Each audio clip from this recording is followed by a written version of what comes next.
Nós estamos recebendo nesta manhã de quinta-feira a secretária estadual de Assistência Social, Tânia Maragaribe. Secretária, eu ouvi falar do projeto Documentação para Todos, né?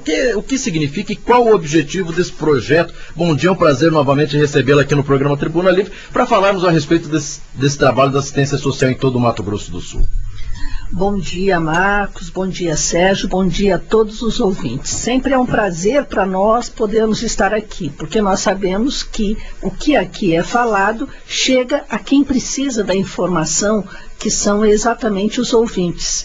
Esse projeto Documentação para Todos surgiu a partir do censo de 2010, que identificou em todo o Brasil e aqui em Mato Grosso do Sul que nós temos várias cidades com uma população inexistente, uma população que não tem registro civil. E se apontou das 79 cidades, 26 cidades que têm o maior número de subregistros. As pessoas relatam no censo que existem, mas que não têm documentação. A partir daí, nós fomos procurar, então, uma parceria com a Secretaria Nacional de Direitos Humanos. Por que razão? Porque a maioria dessas pessoas precisam de registro tardio. Sim. E registro tardio acontece só por um processo judicial. E no país inteiro, preocupado também com essa situação, a Secretaria Nacional de Direitos Humanos estava lançando um programa que, é óbvio, exige a participação do Estado, porque tem uma contrapartida razoável do Estado, e imediatamente nós fizemos então esse projeto. O projeto foi aprovado, o governador André Putinelli entrou com a contrapartida, porque isso é importante, e nós então montamos um programa onde, através de multirões, nós tentaríamos zerar o subregistro, mas não adianta você zerar o subregistro se você não impedir que novos subregistros surjam. E neste sentido, então, esse programa foi montado com multirões, nestas 26 cidades, com a prioridade nos lugares que têm o maior número de subregistro, e os lugares que têm o maior número de subregistro são as cidades que têm aldeias urbanas. Por isso nós começamos com essas cidades: Ponta Porã, Amambai, Aquidauana, devemos ir para Miranda depois, e assim por diante, porque o mutirão não envolve só setas, envolve a Noreg, a Associação dos Cartorários, a Receita Federal com CPF, a Secretaria de Segurança com RG, enfim, toda a Funtrab com carteira de trabalho, enfim, todos os documentos necessários para um cidadão. E, por outro lado, um estudo de todas as cidades de Mato Grosso do Sul que realizam mais de 300 partos por ano. Essas cidades, nós fizemos a proposta ao prefeito, ao secretário de saúde, ao hospital ou maternidade da cidade e ao cartório da cidade, de montar um sistema interligado com certificação digital, de maneira que nenhuma criança saia do hospital sem a sua certidão de nascimento. E isto é lógico que demanda uma série de situações. A rede de cartórios é uma rede pública-privada, porque na verdade é uma concessão do poder público para a documentação da certidão. Então houve um grande trabalho com esta rede. Houve um trabalho com as maternidades, que vai ter que... Já estão fazendo isso, na verdade, porque nós estamos indo a todos os municípios, criando os comitês municipais e já instalando o equipamento. E, na medida que nasce uma criança na maternidade, o computador que nós estamos instalando nessa maternidade, com um técnico habilitado, que vai receber capacitação aqui pela equipe de certificação digital, tem token, tem essas coisas todas da informática. Certo. E a informação vai para o cartório e o cartório devolve à maternidade. Essa é uma maneira de facilitar a vida, que, por exemplo, uma mãe que mora em zona rural, tem o seu filho, volta para casa, qualquer dia eu vou lá na cidade fazer o documento, fazer a certidão de nascimento. Isso agora ela vai ter essa facilidade de sair da maternidade com esse documento. E com também isso, mostra a segurança que tem, porque hoje se fala, claro que não aqui no Mato Grosso do Sul, mas a gente ouve falar, olha, crianças sumiram do berçário, também vai ter já essa segurança. exatamente, já sai com o documento. Isso pra gente é igual a questão do desfavelamento. Não adianta você construir casa se você não impedir que novas invasões ocorram. Porque se você construir e novas invasões ocorrerem, é lógico que vai formar um outro contingente de favelas. A mesma coisa em relação à documentação. Mas isso é importante, sabe por quê, Marcos? Eu não sei, os prefeitos que têm que se preocupar com isso. Uma pessoa que não existe numa cidade, pode ser que uma pessoa reduza o FPM do município, porque o FPM é baseado no cálculo da população. A mesma coisa o Fundeb, o valor que se paga para o aluno em escola, que está no censo escolar. Né? Uma pessoa a menos, uma pessoa a mais, hoje faz diferença economicamente no município. Para você ter uma ideia, em Dourados, nós fizemos 7.425 certidões de nascimento. Ou seja, pessoas que não existiam. Pessoas que não existiam no município, que não eram contadas. E que, a partir daquele momento, eu particularmente fiquei emocionada quando eu entreguei uma certidão de nascimento para uma senhora de 103 anos na aldeia Bororó. A gente tem um misto de culpa e um misto de felicidade. Culpa porque, estando no serviço público, como deixar chegar até esse momento?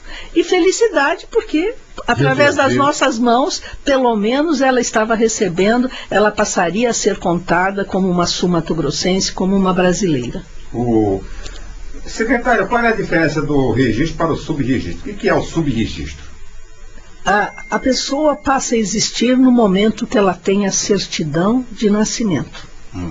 Subregistro é ela existir, ela ser contada de alguma razão, por alguma forma, mas ela não ter o documento, porque todos os demais documentos na sua vida partem a partir da certidão de nascimento. E o subregistro é os nascimentos onde as pessoas não fazem a sua documentação. E nós temos um desafio, na região de fronteira é dificílimo fazer isso, porque ora as pessoas estão no Brasil, ora as pessoas, especialmente com a comunidade indígena e Guarani-Kaiowá, que a nação Guarani-Kaiowá envolve, além do território brasileiro, território paraguaio também. Então, ora elas estão no Brasil, ora elas estão no Paraguai. Você quer ver um desafio? Nós fizemos no passado uma ação junto com a Associação Nacional dos Magistrados Federais na região de Porto Murtinho, com a Marinha, seguindo o rio. E tinham a lei brasileira, através da justiça normal, ela diz que para você fazer um registro tardio, você tem que apresentar 2 testemunhas que no mínimo tenham 10 anos a mais que você. Como uma senhora de 103 anos... Achar uma de 113? Já com esse programa, em parceria com o governo federal, a Secretaria Nacional de Direitos Humanos, o Conselho Nacional de Justiça é o nosso padrinho maior no programa. E ele que nos ampara na agilidade de emitir essa documentação. Agora, não tem custo, né, para a pessoa que vai ser registrada, não tem custo. Sérgio, o custo é mais para quem vai... quem executa. Sérgio, eu não sabia, porque na Constituição brasileira diz assim, ao pobre na forma da lei é gratuito a certidão de nascimento. E o pobre na forma da lei, no passado, tinha aquela coisa do atestado de pobreza. Isso não existe mais a partir da Constituição de 88. Você se declara pobre, uma declaração do seu próprio punho. Não precisa de assistente social nem de ninguém para fazer essa situação. E aí, quando nós começamos a elevar muito esse número de mutirões, nós fomos conversar, inclusive, com o Tribunal de Justiça, e aí que eu fiquei sabendo que não existe certidão de nascimento gratuita. É gratuita para quem recebe, mas o Tribunal de Justiça, através de um fundo especial, paga para cada cartório, até bem pouco tempo era R$ 37, hoje R$ 50 por cada certidão de nascimento. Pois é, mas tinha uma lei, não sei se essa lei é antes de 88 ou depois de 88, que obrigava, né, pelos cartórios a expedição de certidão. Inclusive, o formato era diferente, né? A certidão gratuita, ela era simples, sem impresso, né? Era apenas a impressora digital, tal, e já o documento que você paga já vinha com as marcas d'água, tal. Havia essa diferença. Como é que funciona isso?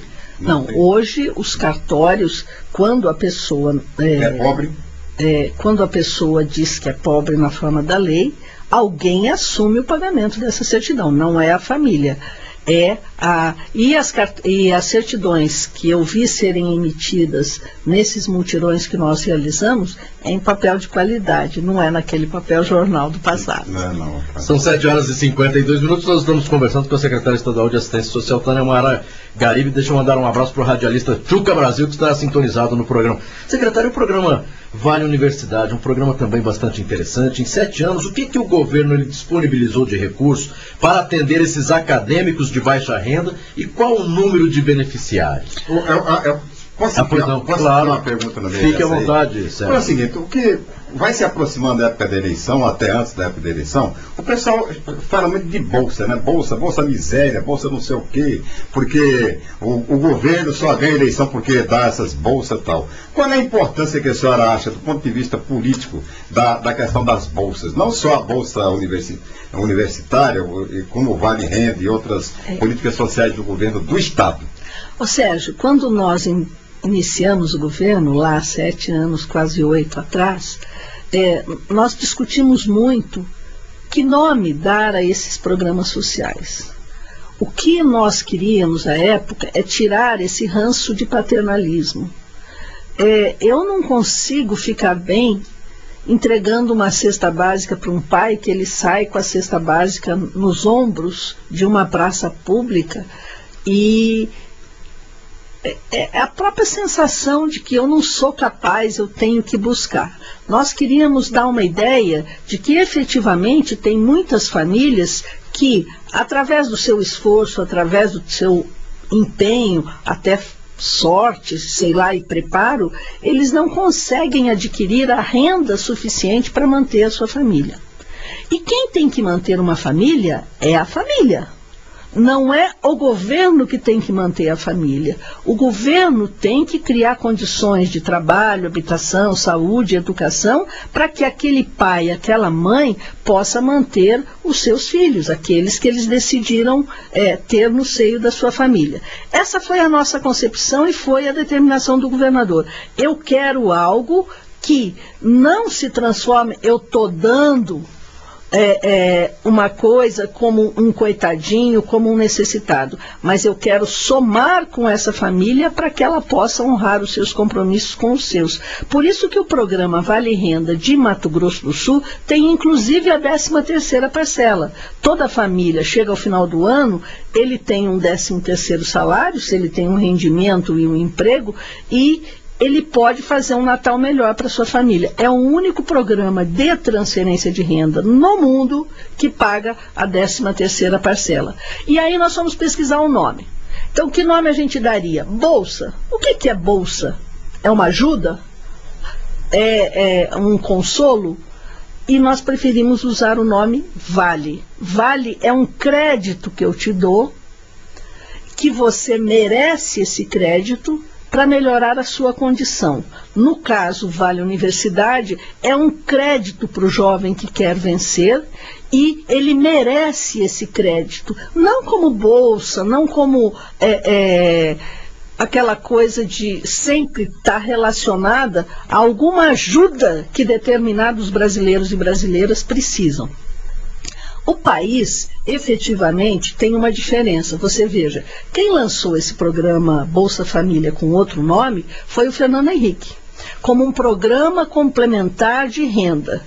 Nós discutíamos muito naquela época, porque eu estou há 22 anos nessa área da assistência social, entre Prefeitura de Campo Grande e Estado agora, e nós discutimos nessa época esse termo e como utilizaria. E no governo do Fernando Henrique, ele assumia que um país que precisa de um benefício como esse, pelo menos os dirigentes que chegavam próximos a gente do governo dele, ter um programa de transferência de renda significava falência de outras políticas públicas. Porque se todos tivessem trabalho, se todos tivessem habitação, não precisaria disso. Já tem outras pessoas, como o senador Suplicy, que defende que todos os brasileiros deviam ter uma renda mínima. Então, um programa como esse deveria ser, daria até muito menos trabalho para a gente. Todo brasileiro devia ter na sua conta, deveria receber um tanto de gente. Aqueles que são ricos, isso aí dilui no contexto, no que ele paga de imposto de renda, e os que precisam efetivamente ficariam com isso. Essa é a proposta que ele tem e sempre tentou passar no Congresso Nacional. E que hoje está sendo adotado pelo Evo Morales na Bolívia. Pois é.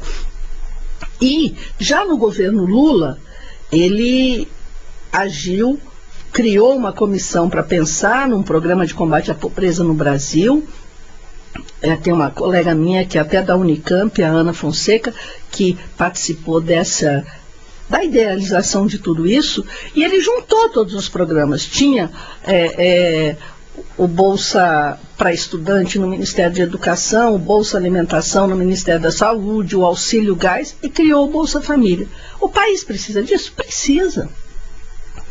E tanto é que está sendo feito etapas nesse país que se começou com esse programa. O que é questionável são os momentos que isso aumenta em período eleitoral, aumenta o valor nesse período. Agora mesmo houve um aumento de 10% nos benefícios. Será que nós não construímos política que isso tem que reduzir? Porque quando que vai melhor um país? Quando não há necessidade desse benefício. Mas ainda nós precisamos, e precisamos muito. Mas o país também, logo em seguida, entrou com uma medida fundamental, que é a qualificação profissional das pessoas. E que segmento ele chamou primeiro? Desculpe, mas a gripe está forte. Para qualificar. O pessoal do Bolsa Família. Então, e a importância, nós estamos falando na área de assistência social, tem a Fundação do Trabalho, a FUNTRAB, não é, que intermedia aí mão de obra das pessoas, ações de qualificação profissional, Construindo Liberdade para o Jovem Trabalhador. Eu gostaria, claro, que infelizmente nós temos pouco tempo, mas falar a respeito desse trabalho que vem realizando da FUNTRAB e também essas ações de qualificação profissional, porque é importante. Para diminuir, nós precisamos colocar essas pessoas aí para trabalhar e qualificadas, o que é mais importante, porque às vezes consegue-se trazer empresas para o nosso estado e nós não temos aí a mão de obra qualificada para trabalhar, não é, secretário? Nesse tempo e nos últimos minutos, Marquinhos, eu quero chamar todos para participar conosco no dia 30, no dia D da inserção das pessoas com deficiência. Uhum. Empresários e pessoas com deficiências e ONGs estarão conosco na FUNSAT e FUNTRAB, inserindo pessoas com deficiência e qualificadas no mercado de trabalho. Eu prometo a você que eu venho um dia só para falar de trabalho aqui, claro. E com certeza teremos novidades. Eu quero agradecer a sua participação, vindo aqui no programa Tribuna Livre mesmo, gripada e com dificuldade para falar, mas para dar os esclarecimentos para a população de Mato Grosso do Sul, para a população de Campo Grande, falar do trabalho que vem sendo realizado, e já está convidada mesmo para participar daqui 20, 30 dias novamente do programa, para a gente fazer um balanço maior, falar a respeito dessas ações de qualificação profissional aqui do nosso estado e também da Fundação de Trabalho. Secretária Tânia Maragaribe, mais uma vez, muito obrigado pelos esclarecimentos, pela participação. Um ótimo dia e melhoras. Muito obrigada, bom dia a vocês também.